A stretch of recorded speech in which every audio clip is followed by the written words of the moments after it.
I drove down Highway 395 toward Bridgeport and the legendary ghost town of Bodie. The road that leads to Bodie is an experience by itself. The first 10 miles are paved, and the last 3 feel like washboard. But visitors who make the trip are rewarded by the sight of a real live ghost town. When the Standard Company struck gold here in 1877, the population of Bodie exploded from 20 citizens to several thousand. Gold seekers, discouraged by the decline in mining in the Mother Lode, flocked to Bodie for another chance to strike it rich. During its heyday, the town bustled with as many as 65 saloons. Gambling and prostitution were prominent forms of entertainment, and murder became a common occurrence. Bodie soon became known as the baddest town in the West and a sea of sin. In 1932, a fire destroyed all but about 10% of the town, and in a few years, Bodie was deserted. Today, Bodie, a member of California State Park since 1962, is in a state of arrested decay. Every effort has been made to preserve the buildings and their contents so that they may remain just as they were found when the town was abandoned many years ago.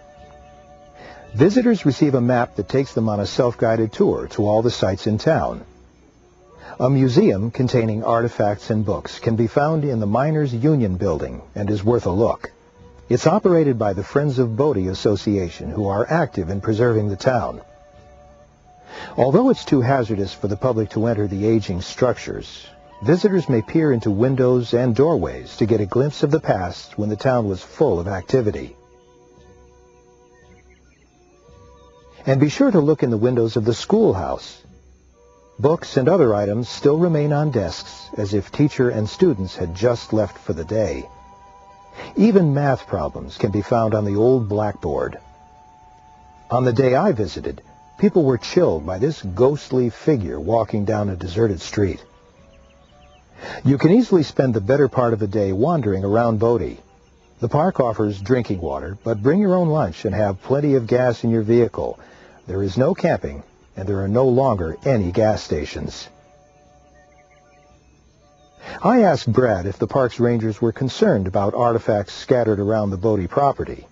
I think the big thing is that Bodie is a state historic park, and it is extremely fragile. This is not a renewable resource.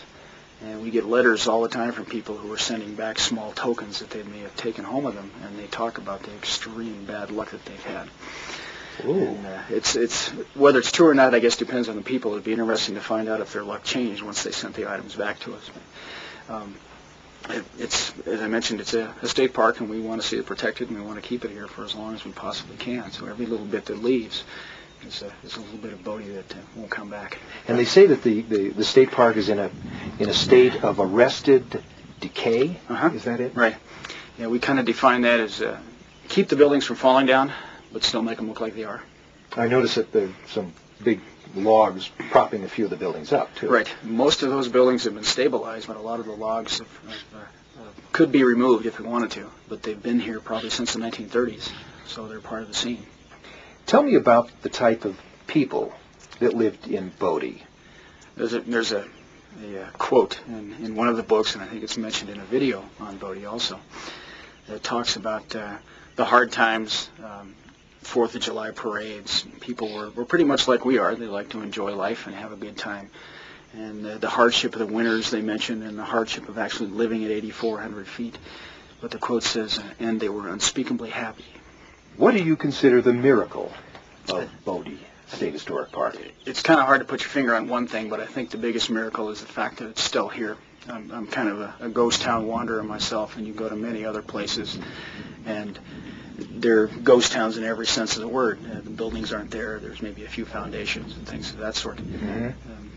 That's probably what I would consider the biggest miracle. We probably owe that to not only the state park system, but the James Stewart Kane family, who were kind of farsighted and looked down the road a ways, and initially for probably mining purposes, they always thought Bodie might boom again.